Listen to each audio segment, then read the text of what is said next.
সুপ্রিয় দর্শক, জাগো news Facebook লাইভে আপনাদের স্বাগত জানাই।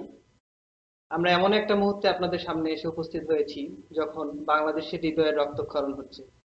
পাহাড়ি ঢলে প্রাণ কেড়ে নিয়েছে প্রায় ১৫০ মানুষের। এমতো অবস্থায় আমরা আপনাদের সামনে এসে উপস্থিত হয়েছি।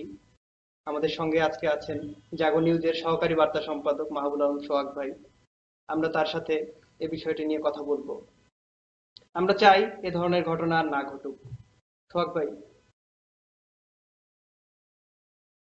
ধন্যবাদ জাগো নিউজের এই আয়োজনকে। ধন্যবাদ আপনাকে। আর আসলে গত পরশুদিন থেকে যে ঘটনাটা ঘটছে বাংলাদেশে পাহাড় ধসের, এখানে মানে এটা খুব বড় একটা ট্রাজেডি।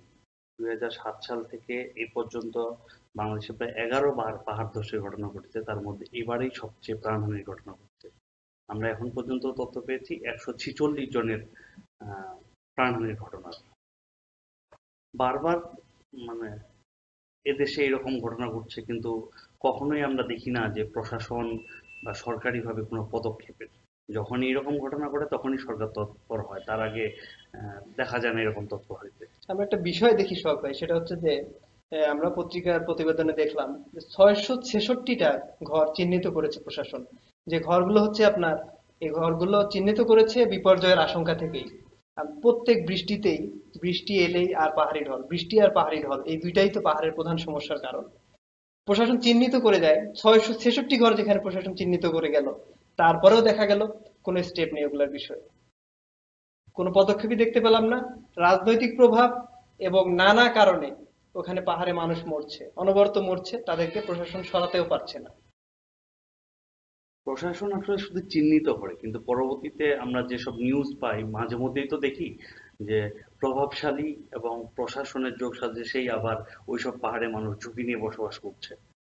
এর আগেও দেখা গেছে যে প্রতিবার এ পর্যন্ত যতবার হয়েছে বাংলাদেশে, আমরা একটা তথ্য পেয়েছি যে ১৫ বছরে প্রায় ৩.৫ শতাধিক প্রাণহানির ঘটনা ঘটেছে, এবং এবার দিয়ে ১১ বার পাহাড় ধসের ঘটনা ঘটলো।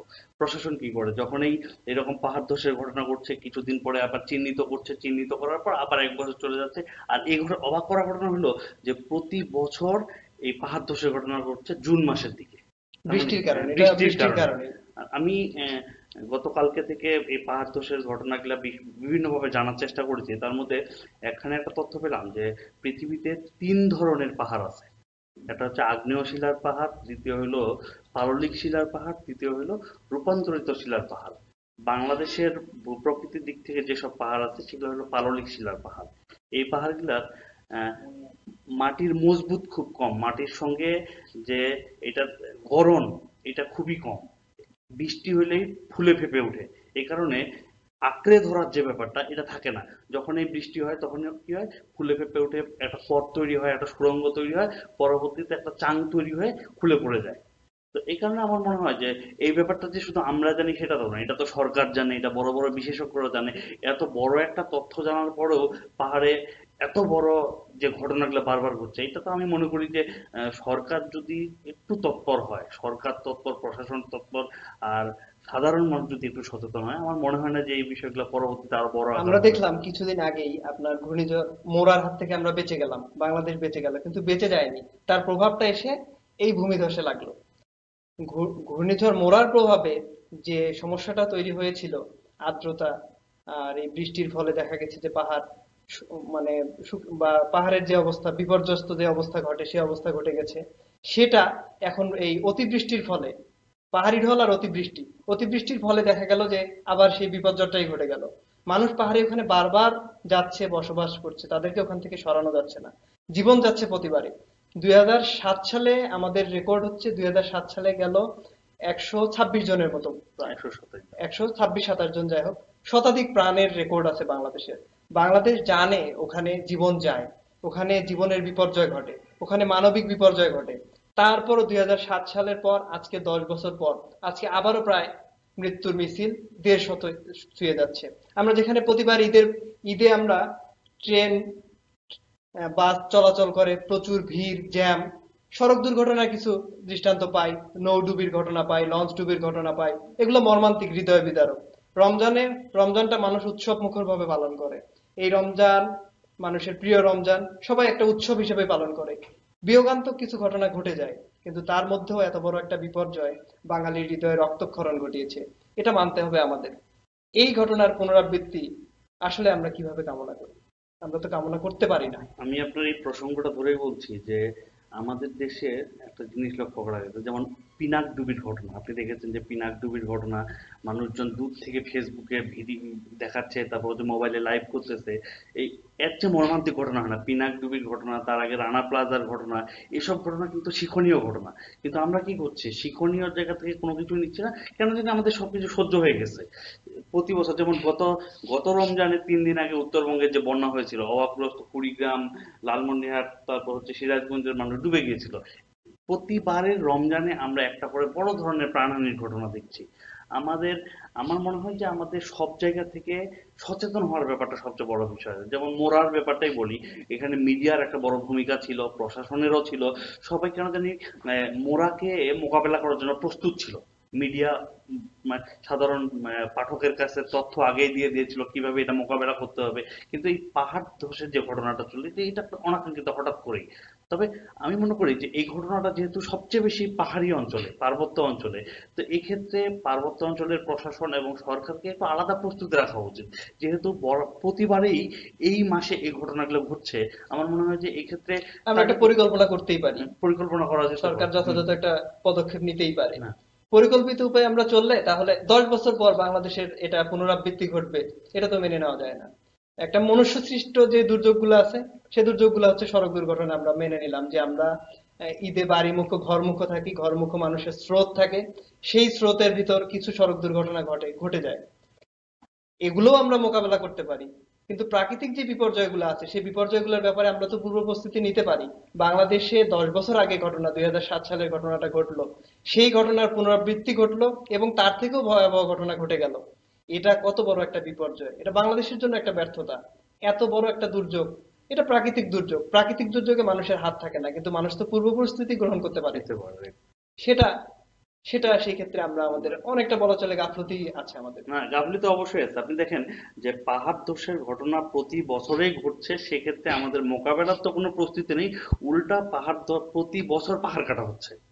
পাহাড় কাটা, যারা পাহাড় কাটছে তারা প্রশাসন, রাজনীতি, যে কোনো দলের সঙ্গে জড়িত, প্রশাসনের সঙ্গে লিয়াজও মেনটেন করে তারা প্রতিনিয়ত পাহাড় কাটছে।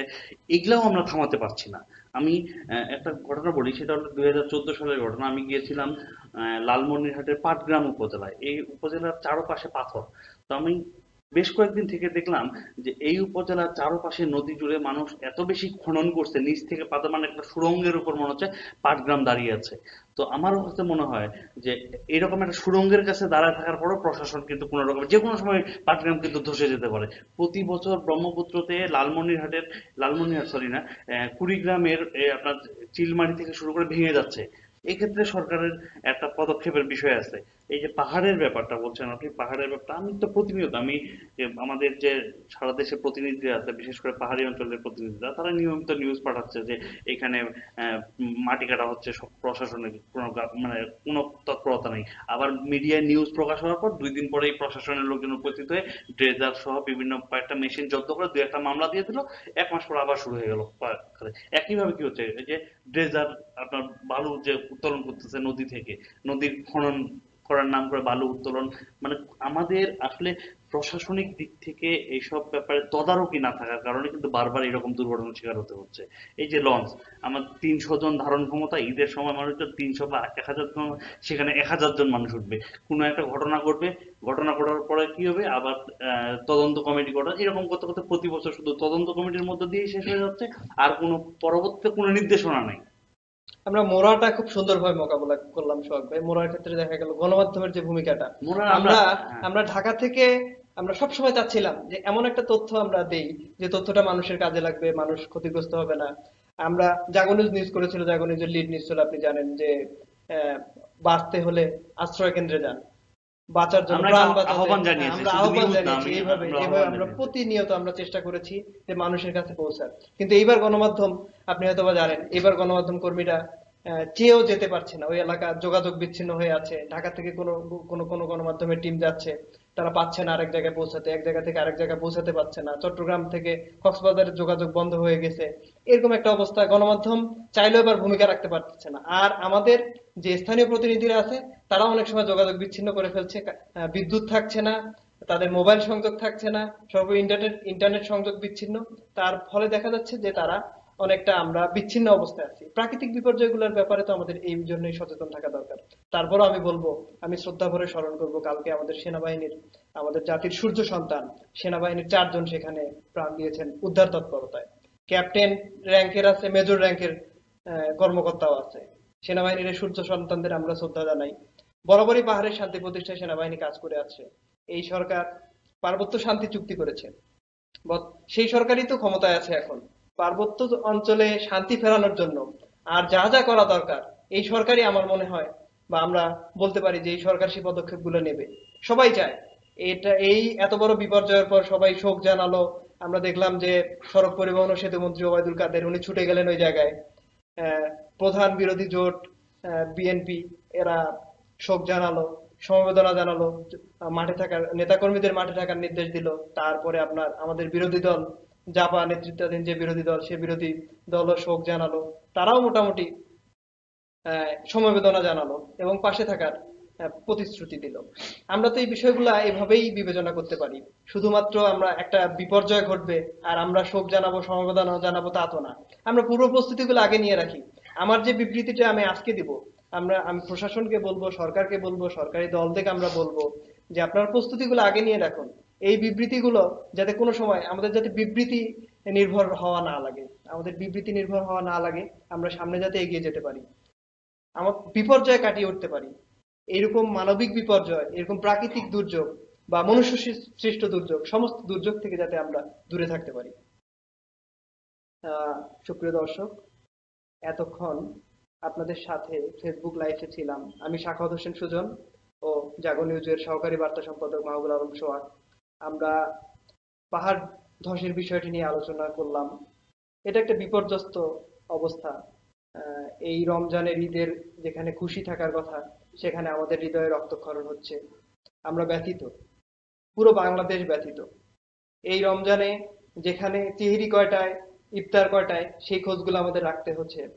সেই জায়গায় আমরা আমাদের তৎপরতা আরেকটা, মানে অমানবিক একটা তৎপরতা ছিল। ওখানে লাশের মিছিলে সংখ্যা কত, সেখানে সংখ্যা কত, কতজন মারা যাচ্ছে আমরা প্রতিনিয়ত খোঁজ নিচ্ছি। একটা মর্মান্তিক সত্য যে আমাদের এই খোঁজটা রাখতে হয়।